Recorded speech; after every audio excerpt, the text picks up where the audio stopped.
Os principais nomes do mundo da bola, de Mara Entrevista.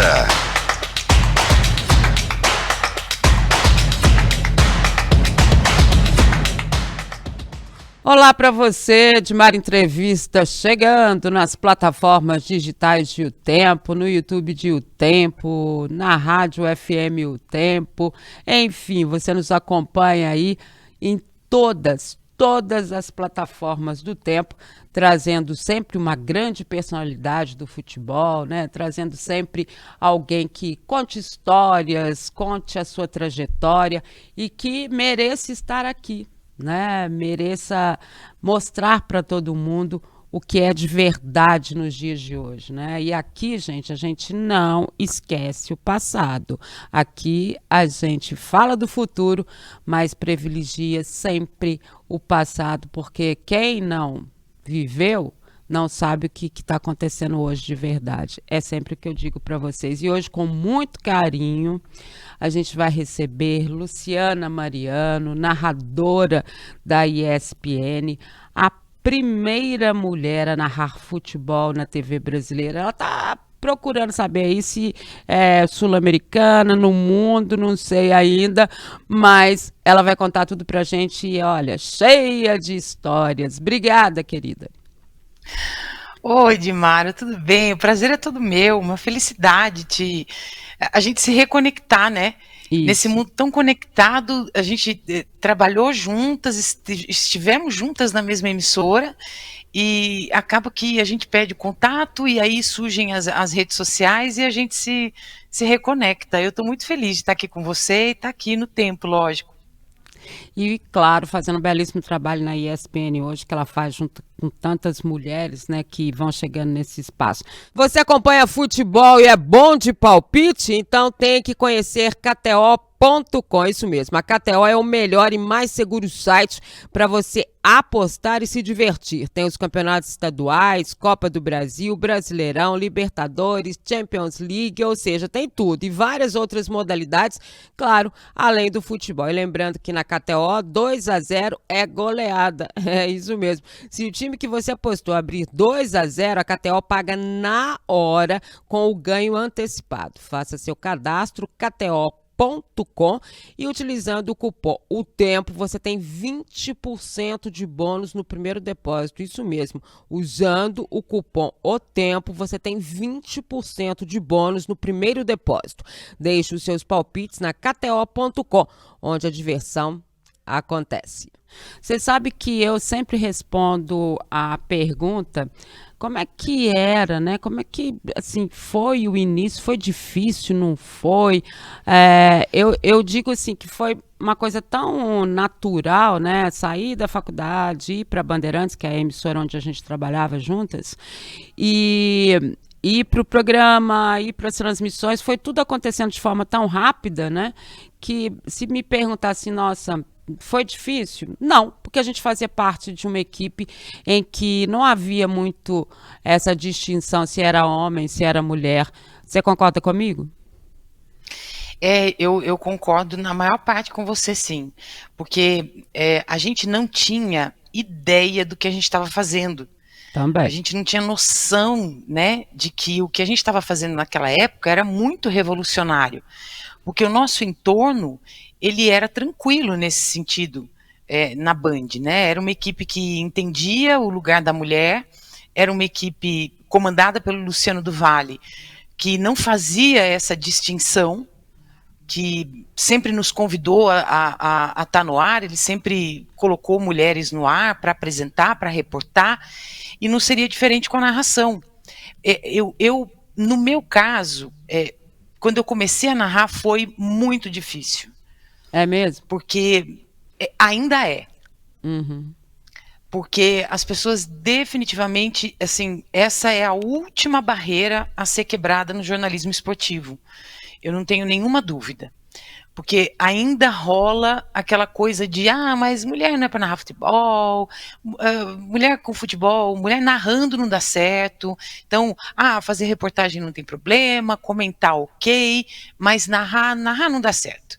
E aí eles usam, né, como argumento a falta de hábito. Eu entendo que a gente passou 100 anos ouvindo homens narrando futebol.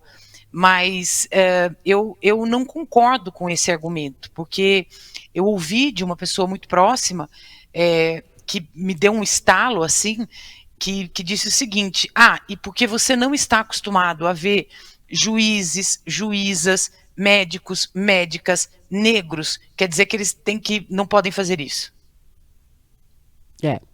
Passa muito por isso, e eu digo o seguinte, Luciana, sempre que eles colocam essa questão, né, da narração feminina, eu falo que a gente ficou a vida inteira ouvindo narrações masculinas, né? A gente ficou a vida inteira vendo futebol masculino. Então, o olho da gente ou o ouvido da gente é muito preparado para esse entorno masculino. E as pessoas precisam aprender a ouvir, né, de forma diferente, uma narração feminina, e a ver o futebol feminino de uma forma diferente, porque existe a diferença, é óbvio que existe. Então, esse costume é que vai fazer com que as coisas andem melhor, até para o futebol feminino também, dentro desse contexto que a gente está falando. É por aí? Totalmente, uma coisa puxa a outra. Eu acho que existe sim a falta de hábito, mas também acho que nós temos um problema de preconceito, de machismo, com o qual a gente deve lidar, porque, por exemplo, a gente está tendo a Copa do Mundo de futebol feminino, né? E eu cubro futebol feminino desde sempre. Uhum. E sempre foi aquela história de vamos diminuir o tamanho do gol, vamos diminuir o tamanho do campo. E nessa Copa especificamente, a gente está vendo números impressionantes, performances incríveis das atletas, inclusive houve uma cobrança de pênalti em que eles mediram a cobrança de pênalti de uma jogadora inglesa e a velocidade, né, da cobrança de pênalti de uma jogadora inglesa e de um jogador do pênalti cobrado com maior velocidade, em que a bola foi mais veloz, na Premier League, que é o campeonato mais importante do mundo hoje. E acredite, o chute dela foi mais forte que dele. Tá vendo? Né? Mais veloz. Mas o incrível da gente é que a gente sempre tem que estar provando, né? Nunca é uma coisa natural, né? Não é. O futebol feminino, assim como a inclusão da mulher no jornalismo esportivo, e você veja que é muito interessante esse machismo estrutural mesmo, porque a gente não vê mulheres com aparência velha no jornalismo esportivo. Por quê? Verdade. Porque envelheceu, caiu. E isso é muito machismo, porque tá cheio de homem velho, gordo, feio, de cabelo branco, que ninguém liga. Porque a experiência dele importa, a nossa não. Então são muitas coisas. Muitas barreiras a serem quebradas. Mas vamos lá com a mulher que quebrou a primeira barreira dessa narração. Você participou de um concurso na Bandeirantes, foi isso? Aliás, teve concurso recentemente aí nos últimos anos e eles trazem sempre como se fosse uma inovação. Na verdade, a Bandeirantes fez isso há muito tempo, né, Luciana? Em 1997, para ser mais exata, foi um concurso chamado Golaço. Eu já estava na área, né? Porque eu comecei no rádio com 17 anos, comecei muito, muito nova. E aí fui para a Rádio Gazeta de São Paulo, fui para as produtoras, né? Que é meio que um caminho normal. Sim. Em São Paulo, né? E aí o Mauro Betting, que tinha trabalhado comigo na Rádio Gazeta, falou: olha, vai ter um concurso para descobrir a primeira narradora de futebol e tal na Bandeirantes. Você quer ir? Eu falei: claro que não. Eu não sei narrar. Eu sei reportar, sei apresentar, né? Mas narrar de jeito nenhum. Ele falou: mas você conhece futebol? Eu falei: sim, mas são coisas diferentes. E ele falou: não são. Eu sei que ele tentou me convencer de todas as formas, não conseguiu. E eu tinha acabado de comprar meu primeiro carro, todo esculhambadinho.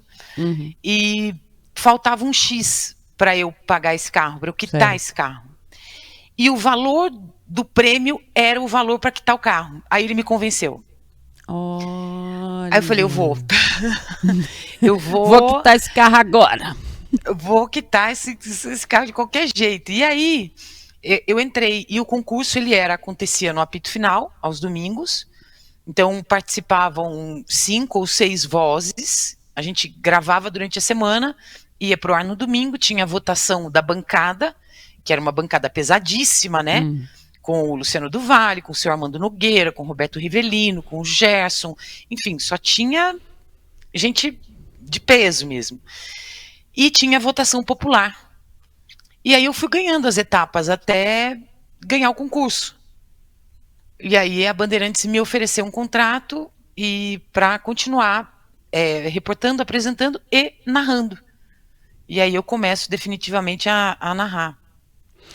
Não é lindo, gente? E quando ela fala dessa bancada, né, e do próprio apito final, que é um programa que a Bandeirantes conserva hoje de outra forma, né, mas ele começou com esses membros que ela falou aí, né, com o comando do Luciano, era a equipe do Luciano do Vale, era a Luke, né, Luciano e Kiko, que eram os donos, né, do esporte da Bandeirantes, e eles faziam essas inovações todas, e uma delas essa da narradora.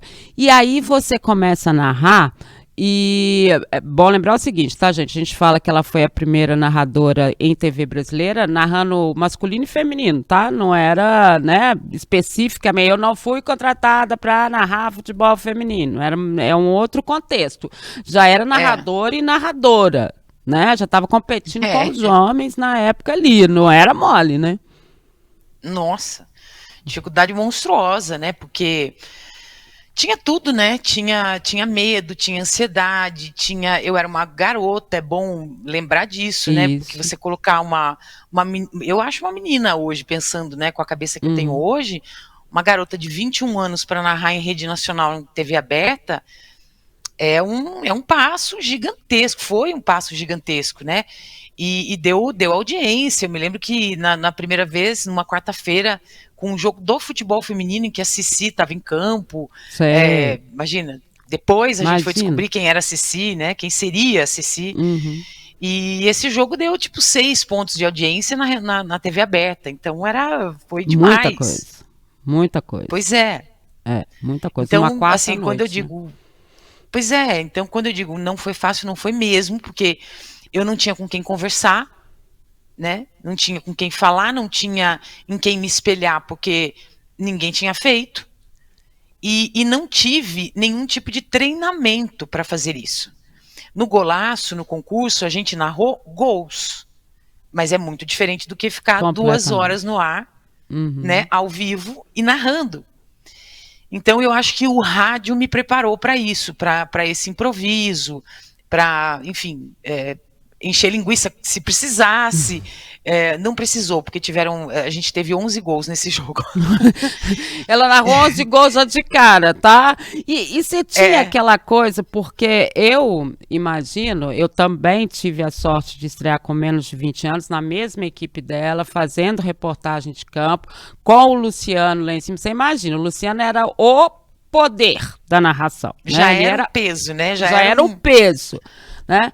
Eu me lembro que eu senti um peso tão grande na minha cabeça que ele me apertava para baixo, assim. Eu falei, gente, para que eu inventei isso? Por que eu não fui ser veterinária, médica, outra coisa, né? Eu não conseguia nem respirar.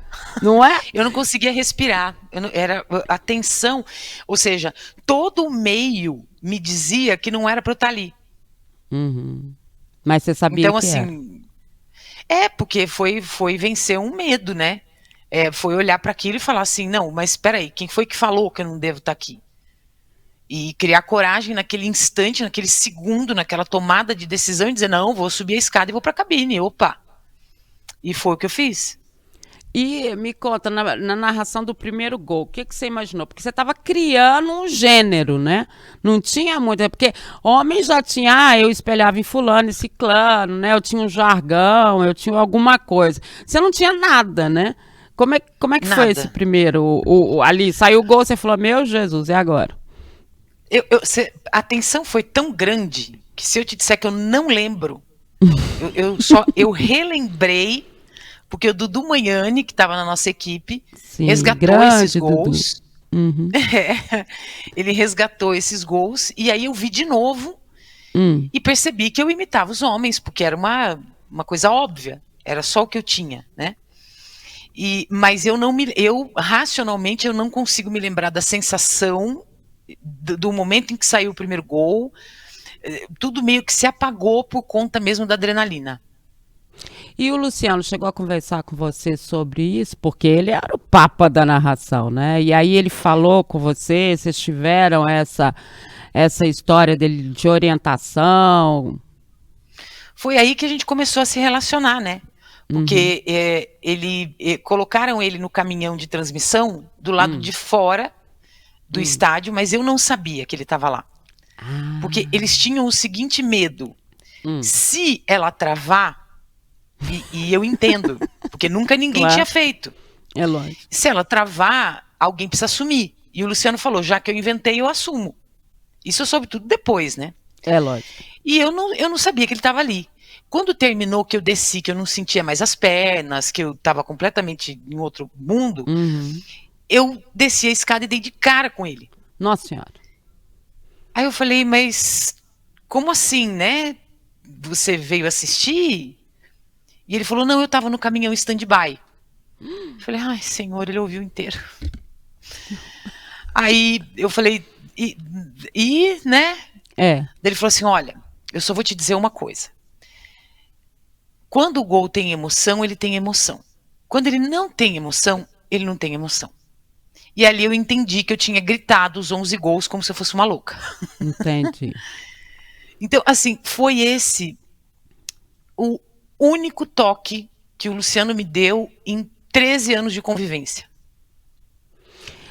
O pessoal acha, né, que ele interferia muito nessa coisa, né, da forma da gente fazer e tal. A gente só sabia que estava dando certo porque continuava fazendo, né? Porque, assim, Exato. ele não existia, assim, aliás, a Bandeirantes num todo, né, ela nunca interferiu na forma da gente agir. Eles falavam assim: olha, a escala é a seguinte, Gilmar, ó, você tá em tal jogo, tá, Belo Horizonte. Não, você vem porque o Atlético vai jogar em Santos. Não, e tá fulano, tá ciclano. Era isso, não tinha muito, né?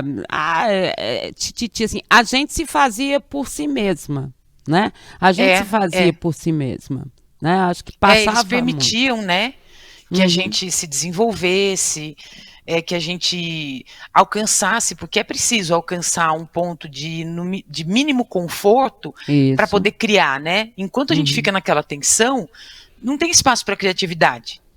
Então, às vezes eu acho que hoje em dia tem muita gente dando muito palpite e que, em vez de ajudar, acaba atrapalhando um pouco. Porque, assim, deixa fazer, é o tempo que desenvolve o profissional, não é a fala. Porque se fosse a fala, eu pegaria alguém que saiu agora da faculdade, falaria 2 horas na orelha dessa pessoa e ela estaria pronta. Claro. E não é isso, não é mesmo. Agora me diz uma coisa, quando eu lembro, assim, na minha história, do início e tudo, depois que a gente entrou nessa questão do empoderamento mesmo da mulher, né, de chegar e de ser, eu era a única mulher em cobertura esportiva, entrando em vestiário, só tinha homem comigo, aquela coisa toda, né, que era também o seu caso. E as pessoas me perguntavam antes, você sofreu algum preconceito? Aí eu sempre respondi assim: se eu sofri, eu não vi não, porque eu estava tão ocupada que não dava tempo de eu ver.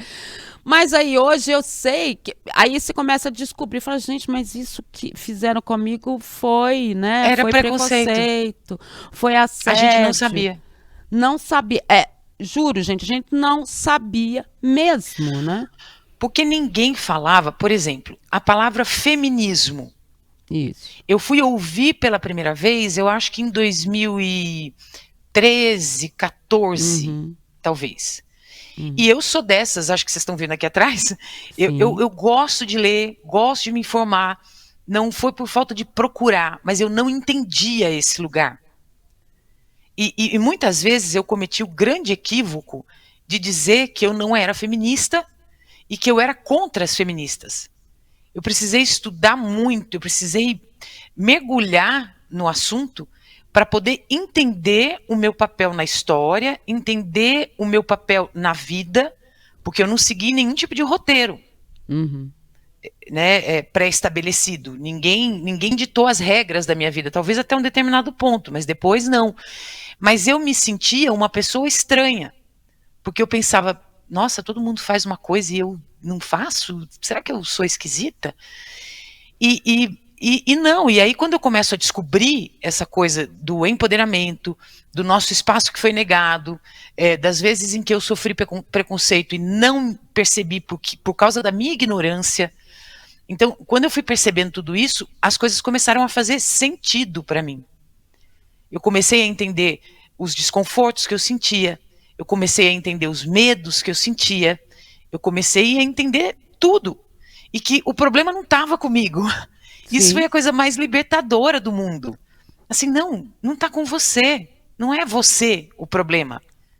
O problema é de um mundo, de uma sociedade que precisa se desenvolver assim como você precisou. E aí isso me deu muita força. E eu entendo que isso seja empoderamento para mim. Não é tomada de poder ou retomada de poder. Não, é conquista de espaço interno e externo. Sem dúvida. Eu também tive a mesma sensação, achava, né, tinha umas aspas no feminismo, né, achava que não era isso, e sempre achei que o fato de entrar em programas formados totalmente por homens e ser a única mulher já era a minha melhor forma de mostrar, né, o que era o feminismo, né? Só que na verdade não era só isso. Eu tinha que falar mais, eu tinha que buscar mais, eu tinha que ter mulheres trabalhando comigo, eu tinha que mudar esse conceito. E nessa sua andança pelo mundo do futebol, você se lembra de algum preconceito assim que foi muito claro para você? Lembro. Lembro quando eu fazia reportagem de campo, em que eu entrava no estádio. Primeiro foram as instruções que eu recebi, que ali já era um problema que eu não sabia identificar, né? Uhum. Eles diziam, por favor, prende o cabelo, roupa larga, nada de maquiagem e vai. Então, ali já tinha um problema que eu não entendia. Uhum. Pelo contrário, na época eu concordava. É melhor, porque isso vai me deixar segura. O povo lá, Uhum. Né? Aí quando eu entrava, que eles percebiam que era uma mulher, metade do estádio gritava uma coisa ruim, a outra metade gritava outra coisa igualmente ruim, porque das duas formas que eles me ruim. tratavam, Uhum. era ruim porque era para entretê-los. Claro. Porque eu era ou uma mulher maldita, ou eu era uma mulher apetitosa. Então, quer dizer, de todas as formas era para servi-los. Vamos falar aqui. Já aconteceu comigo também em estádio, né? Uma vez eu atravessei o Independência, até os amigos vieram pegar e tal. O Independência é o estádio do América aqui, né? Sim. Porque metade do estádio me chamava de burro e me mandava pro fogão, e metade do estádio me chamava de gostosa. É isso. Dos dois jeitos, era horroroso. Era horroroso. Claro. Porque não fazia isso com homens. Nunca, né? Nem se fosse fã gritava, né? Ó, lindão, não tinha isso, né? E generalizado, né? Não era uma coisa direcionada para a Luciana ou para a Dimara, não. Não. Era para as mulheres. Quando acontecia com os homens, era para o Luiz ou para o Roberto, que disse uma coisa que não caiu bem e aí todo mundo ficou mal. Não, mulher era generalizado. A gente não tinha muita saída, né? E aí era um misto de vergonha, de não sei o que eu tô fazendo aqui. Era um constrangimento. Né? Era uma coisa assim, não tem como explicar e depois, na sequência, aconteceu uma outra coisa, quando a gente vai para Pernambuco, para narrar o Campeonato Pernambucano, em 99, a gente fez o campeonato durante um ano todo, eu parte da equipe, narrando e tudo mais, às vezes era até comentando. TV Clube e Rádio Clube, era isso? Era TV Pernambuco e TV Pernambuco e depois TV Guararapes. Ah, tá. Mas foi na TV Pernambuco que a gente fez o futebol. Sei. E aí a emissora, uma outra emissora quis comprar os direitos ao final da temporada e disse, olha, nós vamos absorver toda a equipe. Então todo mundo que está aqui vai passar para cá, vai continuar empregado e tal. Só tem um porém, e é com você. E apontou para mim. E eu lá no meio do povo. Eu disse, ok. E eles disseram, olha, aqui mulher não narra. Então, se você quiser continuar na equipe, você vem, mas como repórter. E aquilo me causou um desconforto terrível, porque ele estava apontando a minha diferença. Porque Sim. eu não a via. Para mim, eu estava ali igual Uhum. a todo mundo. E ele fez questão de dizer: você, mulher, não pode. Então, eu recusei, falei: não, desculpa, não entendo isso, não acho justo e obrigada. Ela não foi só a primeira mulher a narrar em televisão também, mas ela foi a primeira a dizer assim, ó, isso aí pra mim não serve não, né? Até porque ela era a única, ainda mais naquela época. Aí vamos explicar pro pessoal, quando ela fala nós fomos, né? A Luciana foi casada com o Luciano do Vale durante 12 anos? É, 12 anos. 12 anos ela foi casada com o Luciano. E imagino, né, que, óbvio, as pessoas acham que quando a gente casa com jornalista, a gente fala de jornalismo esportivo ou de jornalismo o tempo inteiro. Óbvio que não, né?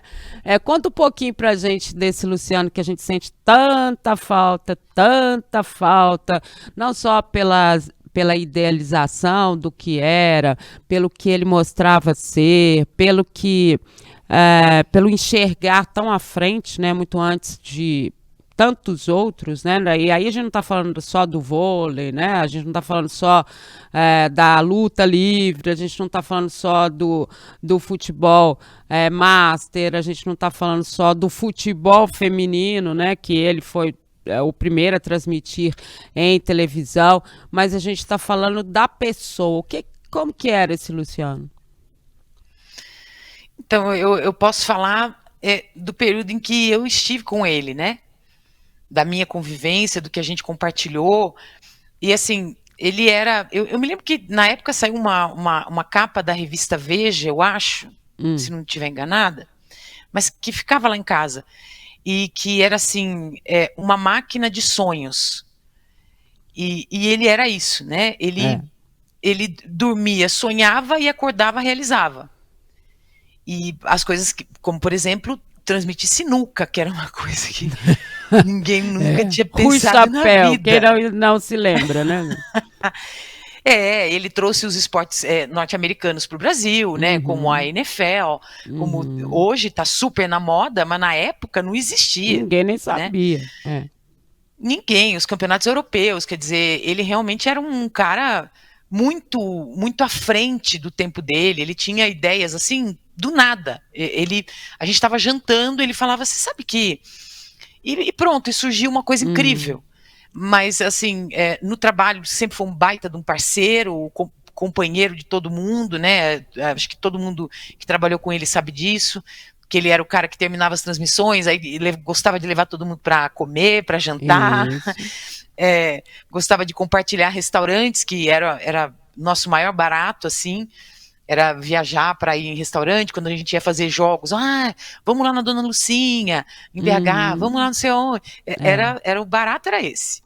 E como companheiro, né, de vida, de estrada mesmo, durante o tempo em que a gente ficou junto, ele era esse cara dócil, super compreensivo, que conversava muito, a companhia dele era extremamente agradável, porque ele nunca foi um cara, ele sempre foi um cara muito leve, né, ele nunca foi um cara de julgar, nunca foi um cara de brigar, nunca foi nada. Eu dizia que quando eu brigava com ele, eu brigava sozinha, porque ele não brigava. Ele ficava emburrado de vez em quando, mas assim, de bico, né, como a gente fala. Mas assim, brigar, bater boca, era quase impossível com o Luciano.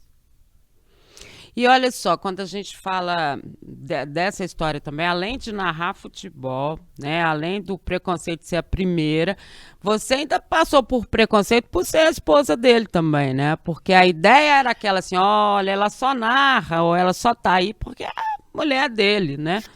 Para quem não convivia com ela, não sabia, né, do que ela realmente era. E vou falar, gente, isso é tão injusto, mas é tão injusto, porque a nossa equipe, né, a equipe da Band de Esporte, era tão competente, mas tão competente. A gente não está falando só de quem estava na frente das câmeras, não. A gente está Não. falando de profissionais de trás das câmeras que estão aí até hoje, em todos os veículos, hoje. né? Com super competência e que foram criados pelo Luciano, pela forma dele e tal. Vocês acham mesmo que numa equipe super competente como era a nossa, alguém iria ficar se não tivesse competência? A injustiça é tão grande nesse sentido, né? E assim, era uma TV aberta. Aberto, Será que ninguém ia notar? E ele Nem não a era o dono da presidência TV, emissora? tá, gente? Então, É. né? E assim, eu já tinha uma carreira anterior a ele. O problema é que eu começo a aparecer, e aí vem outro preconceito, por que eu me casei com ele? Isso. Porque senão eu seria mais uma na fila do pão. E seria ótimo. Para mim, estava perfeito ser mais uma na fila do pão. Eu nunca pensei em ser mais do que isso. A questão é que eu sofro um preconceito imenso porque ele era mais velho que eu. Sofro um preconceito imenso porque a gente trabalhava na mesma emissora e ele tinha um cargo de poder e eu não. Sofro um preconceito imenso porque ele era um cara de posses e eu não. E sofro um preconceito tremendo quando o nosso casamento acaba. Porque, agora você não é mais mulher do Luciano, então você já sabe, né? Desvalorizou. E eu passo um bom tempo sem trabalho porque eu não era mais mulher dele. Que coisa. Ele me disse quando a gente se casou, pouco antes da gente assinar no civil o casamento, ele me falou meio no ouvido, perto assim, ele falou: Anjo, eu tenho uma dúvida. Eu falei: qual? Eu falei: meu Deus, será que foi ele que me pediu em casamento? Isso não é hora. Demorou tanto para aceitar. Porque eu não tinha essa ideia romântica do casamento, né? E eu aceitei na terceira vez que ele pediu. E aí eu falei: o que foi? Ele falou: eu não sei se a gente se casando, eu te ajudo ou te atrapalho. E hoje eu entendo o que ele queria dizer. Perfeitamente, né? E aí você tem também um hiato na sua carreira, né? Você volta a aparecer efetivamente como narradora na ESPN, a gente pode dizer até de forma recente, né? Nesse abraço que a ESPN dá a muitos dos profissionais de grande talento, né? Que a gente tem, e eu acho que a ESPN tem muito essa característica, não é porque eu tenho muitos amigos lá, não, é porque realmente é meio que a emissora, depois que a Bandeirantes deixou de ser o canal de esporte, né? Para nós todos, a ESPN virou né? A gente virou para eles. Era a nossa Esse linha. norte, né? É a forma como a gente aprendeu, de jornalismo esportivo sério, né? De jornalismo esportivo com opinião, de jornalismo esportivo com, sabe, você ouve um lado, você ouve o outro. Acho que talvez com era credibilidade, né? Não é? A única exigência das nossas chefias era essa, né? Que você tivesse, não tinha que você tivesse os dois lados, como é feito o jornalismo, né? Mas você ficou um tempo fora. Você fez o quê?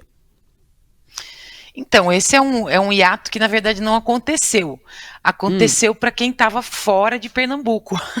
Tá. Porque Você continuou em Pernambuco.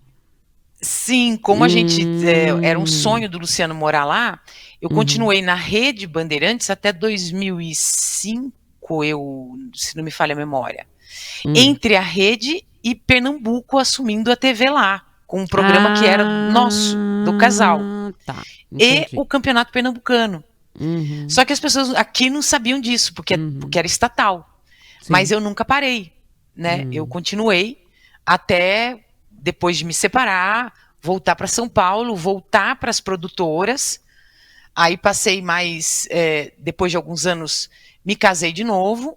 Fui morar em Dubai por causa do emprego do meu, você teve uma passagem segundo marido. No exterior, né? Sim, fiquei 5 anos em Dubai. E lá também trabalhei, não exatamente na mesma área, mas também com comunicação. E aí eu volto para São Paulo, para o Brasil, no momento em que essas coisas todas estavam acontecendo, que foi no final de 2017. Essa movimentação pedindo a presença da mulher começa em 2015 nas redes sociais. Sim. E aí, em 2018, o Dudu Magnani, que estava na equipe da Band, estava na ESPN, me ligou e falou: viu, você toparia narrar um jogo? Eu falei: claro. Lógico. Topo, claro. Ele falou, depois da manhã. Eu falei, ai, como você é legal. Nossa, que bom. Não é hoje, não, Lembrando querido. que narração é que nem treino de bíceps. Sim. Se você estiver treinando, você tá ótima. Se você parar um mês, o músculo afrouxa. Ritmo de jogo, gente. Não tem jeito. É. Mas eu encarei e, surpreendentemente, em 2018, aquilo foi muito legal. Todas as mensagens que chegavam no Twitter era assim, gente, está acontecendo uma coisa muito, muito incrível, muito séria na ESPN. Tem uma mulher narrando futebol, quer dizer, 2 gerações não viram isso acontecer. Então foi muito bonita a volta. Até que a gente chegasse na polarização absurda, e aí a gente retrocede 500 passos atrás e começam a dizer que é lacração, que nananã, e esse monte de coisa que a gente está tendo que superar de novo, entendeu? Entendi. E mais do que isso, eu me lembro, quando você volta para a ESPN, as pessoas falam para mim, você viu? Tem uma narradora na ESPN. Eu falei, eu não vi, não. Eu vi ela há muito tempo, inclusive. Não é hoje, né? Eu a falei, vi não, pessoalmente há uns 20 anos atrás. É assim, né? Eu quero dizer assim, maravilhosa, mas a gente ela já tem uma história, uma bagagem muito anterior. Isso eu falo para todas Vou as fazer pessoas. 31 né? anos de carreira agora, esse ano. Tá vendo? Né? Que quer dizer assim, é um espetáculo, né, tal, mas ela não começou ontem não, gente, né? Já tem algum tempo e ela só tá levando essa bagagem para mostrar para todas essas meninas que têm esse sonho, para todas as mulheres que têm esse sonho, que é possível estar numa emissora que é uma emissora de esporte, que é uma emissora enorme em termos de mundo, né, que tem essa história toda que a ESPN tem, que é extremamente profissional e que abraçou novamente a sua carreira. E nessa história da ESPN, você passa a narrar jogos importantíssimos, né, jogos de campeonatos internacionais de primeira linha, jogos de homens, né, e aí você foi sentindo o quê nessa retomada? Olha, a sensação é muito parecida com aquela que eu senti quando eu narrei na Band pela primeira vez. Da ansiedade, angústia, mas dá para dar uma multiplicada, porque hoje a gente tem rede social. Sim. Então a reação é imediata do público, né, que reage nas redes e no mesmo instante em que você abre o microfone. Então a gente precisa de muito mais preparação, porque se eu disser, tá aí o jogador, sei lá, o Lewandowski. Vão entrar 500 pessoas no Google de dentro de casa, pega lá,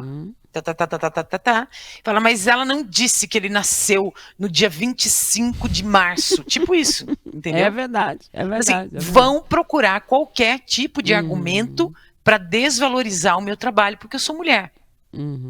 Então a gente já se acostumou com isso, eu e as outras narradoras da emissora. Isso. A gente hoje dá muita risada com isso, sabe? Mas porque não tem diferença. A gente estuda como eles estudam, a gente se prepara como eles se preparam. Inclusive a gente fica na redação com eles, falando, viu? Porque tem time, acredite, que nem a gente nunca ouviu falar. Não, claro, claro. As Sabe, escalações quando vem. Pô, você vai fazer a escalação da Coreia do Sul, você vai fazer a escalação da China, do Vietnã. O Vietnã feminino é para doer. Então, assim, você tem que entender e a gente se ajuda, homens e mulheres ali trabalhando. Então se eu tenho uma dúvida da Premier League, eu vou perguntar para o Paulo Andrade. Se eu tenho uma dúvida do Campeonato Espanhol, eu vou perguntar para o Rogério Vogan ou para o Paulo Calçade. A gente já sabe para quem perguntar. E eles próprios dão feedback quando a gente pede. Eles não ficam oferecendo porque eles não acreditam que a gente precisa. Eles são profissionais, eles sabem que a gente está fazendo direito, né? Mas assim, às vezes quando rola uma dúvida e a gente pergunta, olha, o que você acha? Porque tal coisa aconteceu, teve um lance lá do campeonato holandês que a gente não entendia muito bem a história do PSV. E aí veio um cara especializado nisso para dizer, olha, por causa disso, tem uma questão histórica, tem uma questão religiosa, tem uma questão... Então, assim, são coisas que a gente não viveu porque nós não estávamos no meio. Então, a gente tem que, de alguma forma, aprender. Assim como eles hoje, e eu tô achando isso maravilhoso, divino, um amigo, narrador, me mandou uma mensagem assim, hoje eu entendi vocês. Aí eu falei, por quê? Ele falou, porque hoje eu tive que narrar um jogo do futebol feminino e eu me senti completamente perdido. Que maravilha, hein? Que elogio, Sensacional. E hein? um cara que tem 30 Sensacional. anos de profissão. É. Então, assim, olha como a gente não é ET. Não, não é. A gente só está recuperando um espaço que deveria ter sido sempre nosso, mas que não foi. Assim como as meninas que foram proibidas de jogar. E isso impacta nas gerações que vêm depois. É, e por isso Não que tem a como gente, não. né, a gente tenta explicar nessa Copa do Mundo, né, por que que o Brasil não chegou mais à frente, por que que ele não foi... Gente, a gente engatinha, né? A gente engatinha, não dá para ser, né? Nesse ciclo, especialmente, tem coisas que a gente pode discutir muito. Sim. Mas para falar, por exemplo, de uma época da Cici, da Cátia Silene, da Pretinha, da Roseli, mesmo da Formiga, elas eram jogadoras que iam para disputar mundiais, Copas do Mundo, inclusive a artilheira de uma Copa do Mundo foi a Cici em 1999. Depois, em 2000, ela vai para os Jogos Olímpicos, que a gente também vai na Rede Bandeirantes, né, para a Austrália. Elas faziam isso sem nada. Nada. Elas não tinham academia para treinar. A gente soube ao longo da história, e nem vou dizer em qual período foi para não gerar, até porque eu deveria, se falasse, dar a chance da pessoa ter a chance de se defender, né? E não é o caso. Então, assim, teve muitos períodos em que a comissão técnica ficava fazendo churrasco e pedia para elas correrem. Ou seja, e assim, nem aí. Elas iam disputar uma Copa do Mundo. É isso que a gente fala. Então, hoje... completamente. Hoje você tem a obrigatoriedade dos clubes para disputarem as competições internacionais e tudo mais, de terem uma equipe feminina, né? E de certa forma você sente, porque é uma coisa obrigatória, né? Não é uma coisa espontânea, por isso que eu digo que a gente sempre tem que valorizar. Vamos lá, Santos, Corinthians, aqui em Minas, o América, Ferroviária de Araraquara, o Atlético, que tinham equipes muito antes, mas muito antes. São Paulo, né? O próprio no Sul tinha o Internacional também, que já fazia esse trabalho. Quer dizer, que não era na obrigatoriedade, mas se tiver que ser na obrigatoriedade, vai ser na obrigatoriedade também. Que seja. Isso tudo vai fazer com que em outras Copas do Mundo a gente esteja numa representatividade mais correta em relação às outras, né, aos outros países e tudo mais, porque a gente vai, se você pegar, você tem time superior na França, né, quase todas as equipes têm o futebol feminino também, e disputando no trabalho de ponta, né? Então, assim, é muito você explicar de uma forma muito simplista, você só dizer assim, não, é isso. Não, gente, não é isso não, era falta de apoio mesmo. Nossa, tem muita coisa. Muita coisa. E assim, as pessoas não entendem que as pessoas, algumas, né? Eu generalizo como força de expressão, mas não é isso, algumas. Não entendem qual é o recorte desta Copa. A gente entendia que nós tínhamos condições, as atletas, na grande parte, jogando fora, e as que jogavam aqui já estavam num nível muito mais avançado, fisicamente, taticamente.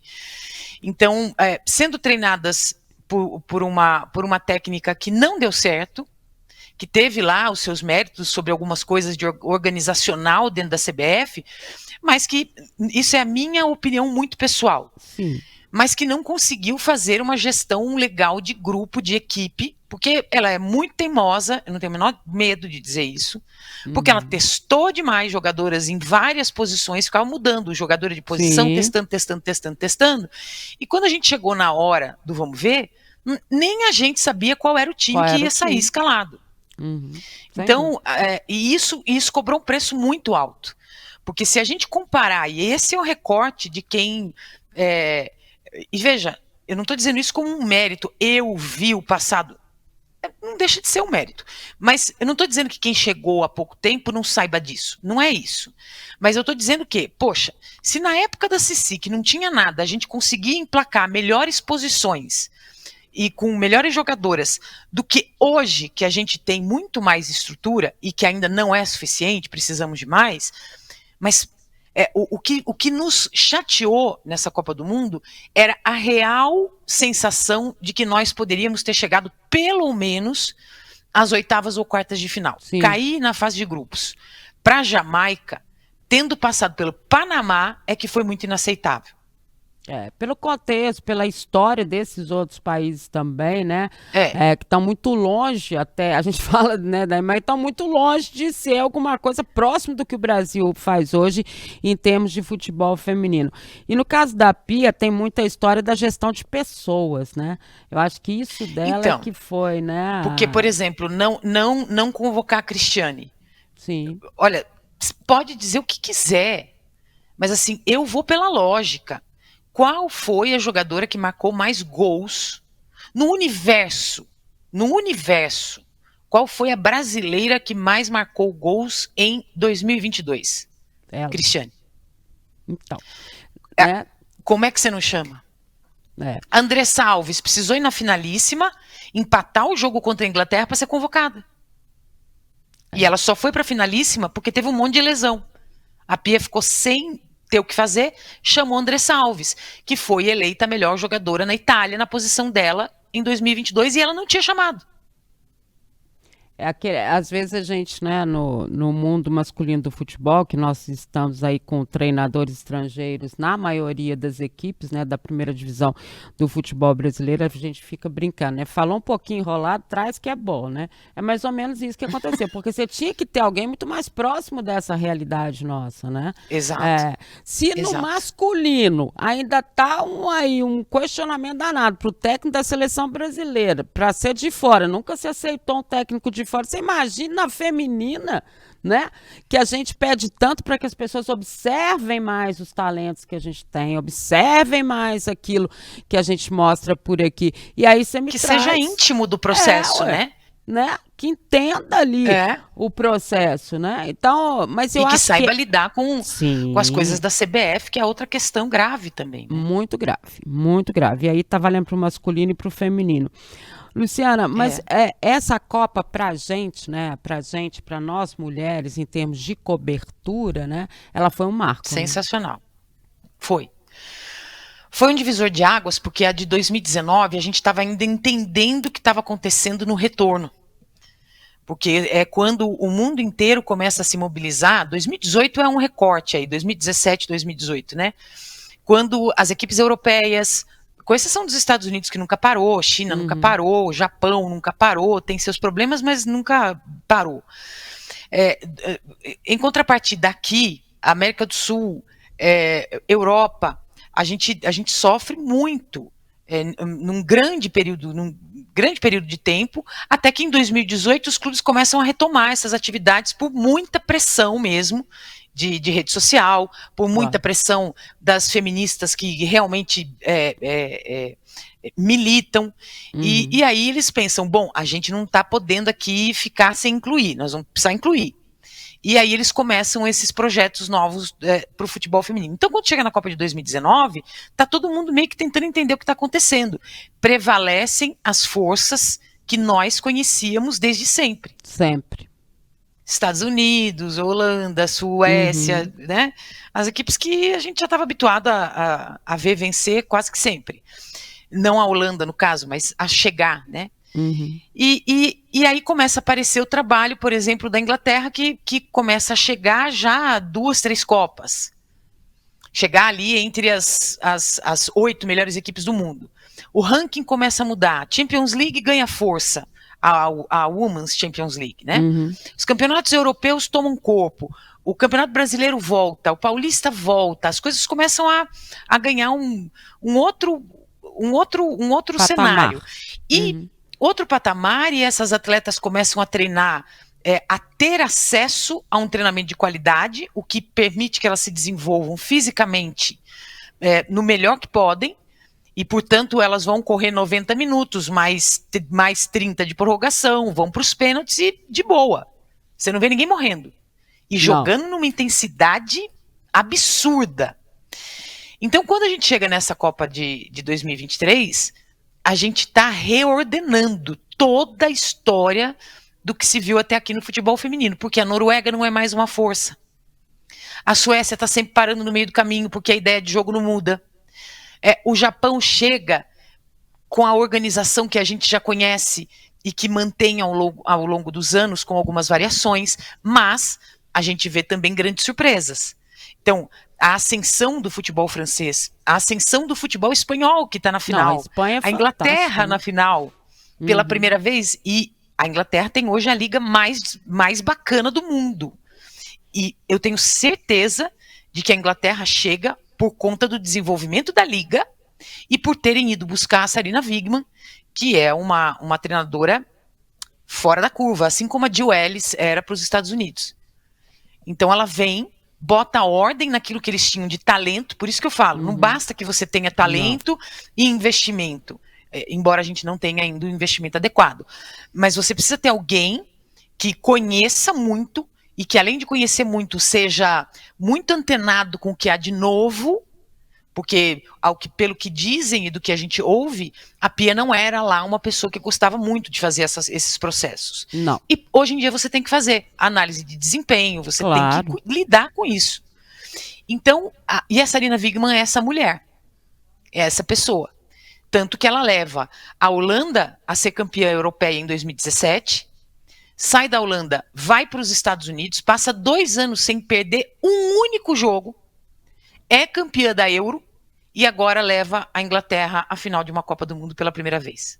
É um sonho, né? Um sonho vivido. Olha só, a gente está caminhando para o final, mas eu queria muito, muito, muito te dizer que eu fiz questão que você estivesse aqui numa homenagem mesmo nessa semana que a gente está encerrando a Copa do Mundo Feminina, mas para que todo mundo saiba, né, que antes do que está acontecendo hoje, né, dessas portas abertas todas para a mulher na narração, né, vieram outras pessoas. E essas outras pessoas, elas têm que ser valorizadas da mesma forma, né? Têm que ser conhecidas da mesma forma. A história de cada um é a história de cada um, né? O que cada um passa é próprio e é sentimento, né, do que você viveu na sua carreira e na sua vida. Mas nada disso que está acontecendo hoje é inédito. Não é inédito. E nem por acaso, né? E nem por acaso. Então, assim, por isso que eu quis muito que você estivesse aqui com a gente, dizer que te acompanho sempre. Tem o Mina de Passe, que é uma delícia, né? Vocês gostam de fazer também, bom, não é? A gente se diverte a beça. E dá essa conotação também de que, né, a gente está à vontade aqui. Esse lugar é nosso também. Encontramos nosso espaço, exato. Eu acho que é muito essa característica do programa. Então, amo ver, gosto de acompanhar você, seja nas redes sociais ou pela TV, e gosto muito da emissora que você está, tenho grandes amigos aí, né, na retaguarda também, de frente, e saber que você está num momento tão feliz, tão realizado, né, independentemente dos 31 anos de carreira, né, ou da bagagem toda, que a gente está aí, continua sendo feliz, fazendo o que a gente gosta de fazer, que é futebol, seja narrando, seja reportando, onde a gente estiver, a gente está no nosso lugar, querida.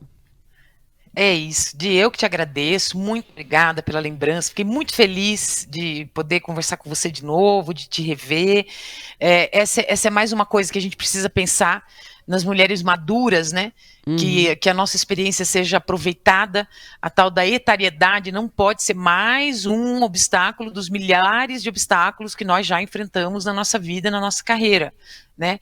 A mulher não morre com 40 anos, pelo contrário, né? Então que sirva de exemplo, porque nós somos o exemplo do que vai acontecer com as que estão chegando.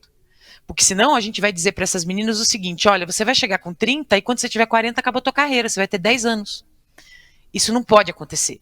A gente precisa, assim como os homens, trabalhar até quando a saúde permitir. ou quando a gente quiser, não importa. Né? Então é um ponto importante, interessante de trazer e dizer que eu fiquei muito feliz, mandar um abraço aí para a emissora, mandar um abraço para todos vocês do Tempo e dizer que qualquer hora, quem sabe eu não vou aí visitar pessoalmente, porque faz tempo que eu não faço uma viagem.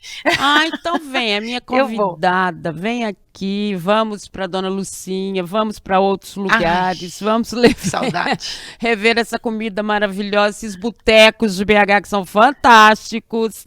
Tá casada? Nossa, vamos fazer via sacra. Não. Então, você pode vir que nós vamos nos passear. Estamos na pista, vou dizer para todo mundo. Fechou? Fechou. Obrigada, um beijo para todos, viu? Obrigada demais. Beijo carinhoso no seu coração. Obrigada. Obrigada, meu amor. Olha só, gente, hoje nós conversamos com Luciana Mariano. Lindo esse papo, né? Você gostou? Eu também gostei demais. Narradora hoje da ESPN, mas foi a primeira mulher a narrar futebol na TV brasileira. Olha que maravilhoso. Então, você que nos acompanha aí na FM O Tempo, no portal O Tempo, nas plataformas digitais de O Tempo, a gente agradece muito a audiência e até a próxima. Tchau.